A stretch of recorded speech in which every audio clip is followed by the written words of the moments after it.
Hello, my name is Madalina, and today I will be doing my final presentation on electronics in the classroom, and my topic will be on bass and guitar amps.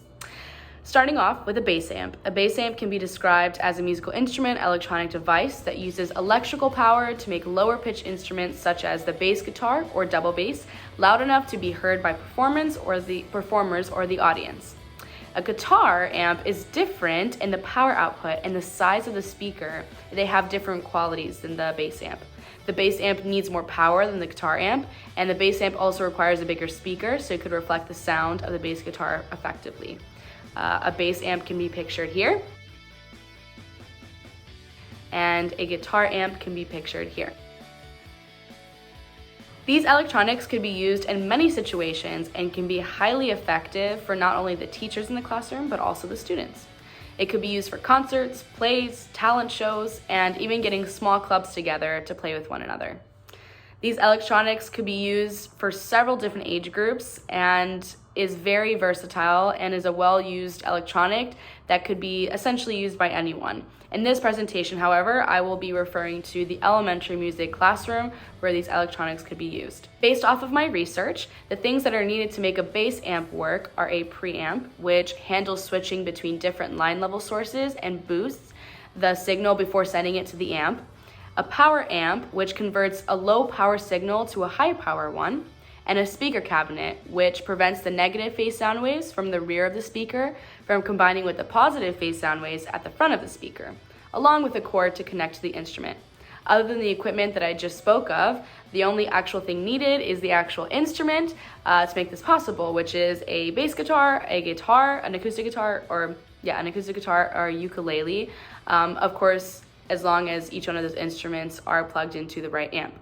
The benefit of using amps in a classroom setting is that it really can encourage the students to want to learn these instruments when these instruments are not commonly learned in a normal public school setting. Often when in the classroom, amps are either old or shoved in the back of a closet, or often just not known how to be used by the people surrounding it. This can make students feel like they have an opportunity to perform and showcase their talents, as well as can allow for new clubs to be formed, like a guitar club or ukulele club, to get together and have more confidence to showcase their talents. Some problems that could occur are tuning the amp too high or turning the volume too high, causing the instrument to have kind of like a buzzing sound or a heavy sound, which you don't want. And if you were to crank your guitar amp with a bass guitar plugged in, the low frequencies of the bass guitar can quickly become an issue for your guitar's amp speakers. So it is really crucial that you're plugging the right instrument into the right amp. And there are many resources online where you can see exactly what the difference is and where you can find a guitar amp and a bass amp and why those things are effective for those own instruments. Amps can range anywhere from $50 to $500 plus, depending on the quality and what you are looking for in an amp. Any references for more information on amps can really be found pretty much on any website you look up.